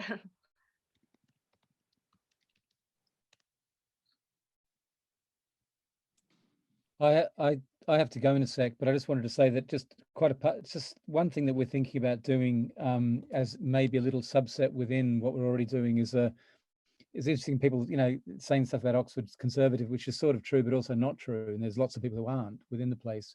But also Oxford's got this reputation of, you know, it's the university is famous, but there's a lot more to the place than that. There's 2 universities, and there's also lots of other communities, artistic communities, refugee communities, and all the rest of it. You know, a lot of diversity within the place. And one thing we're beginning to work on is a new sort of subset, independent outfit called Oxymoron, bringing together these elements in a new kind of thing, which is exactly the kind of thing that Maria and others are talking about, and 87 Press events and so forth. And it's something that those of us who are doing it have no experience in it. And it's interesting talking to people who actually have experience. And one of my aims is to get students and ex-students is sort of involved, because all these people leave with all these energies that haven't been quite, you know, where do you go with them? And I think what the pandemic's been a bit of a drag for this, because we haven't been able to do it. But I'll be very interested as we develop that to talk to you guys about, you know, within Britain or where else about that. And I mean, Glasgow, of course, we've done stuff up there in the past and other stuff, and it's obviously a massive and incredibly vital and much more exciting city in loads of ways than Oxford, but same kind of thing. And every place has got I mean, this idea we all sort of miniaturize each other. You know, we're all kind of miniatures of each other, and it's kind of interesting that there are everywhere is international. And one of the things was the three projects that we're beginning with Oxymoron. Each one of them is sort of based in Oxford, to the extent that people in these communities are sort of living in the area, but each one is a collaboration with someone elsewhere. Japan, I'm working with Indigenous Australians in far north of Australia. The third project is working with a blind Syrian refugee, former theatre academic who was blinded in Aleppo. And it's kind of just the idea of the local is local, but the local is also international. And I think that is something that's kind of important and interesting. This conversation, of course, is an instantiation of that. But I have to go. I'm sorry. It's my daughter's birthday, so I've got to rush and cook. I also have to go. And I wanted to thank everyone and say if we could be in touch, that would be amazing. I think we're actually going to just close it out by saying that I think we all need to go. Jenny has to teach as well, but we're kind of thinking that we should have some kind of platform or discussion board, a place for resources, and to continue all these conversations we're having. Yeah, I think if ever we're going to try to mine the Eventbrite list and the chat lists and everything, and try to hopefully compile some sort of a list that we can send you an invite to that, but to keep you updated. But we'll also, whatever it is that we figure out, we'll put it on Instagram, we'll put it on our website, etc. So if you haven't followed us on Instagram, then please do. And that way we can keep in touch as we move forward with this kind of community building part of things, now that the symposium is over. Yeah. Yeah. Thank you. Thank you so much to everyone. Thanks, everyone. Thank you. That was fantastic, Emma and Jenny. Congratulations for this. Oh, Ghazal, sorry, I was like, who's speaking? You and Jenny. Thank you so much for Thank being you so part much, of Emma it. and Jenny. This is Thank really you, everyone. Thank you. Ciao. Bye, Stephen. Bye, Lucia. Bye, Bye, Tiffany. Ian. Bye, Emma. Bye, Bye, Emma. Lucia. Bye. Bye. Great to meet y'all.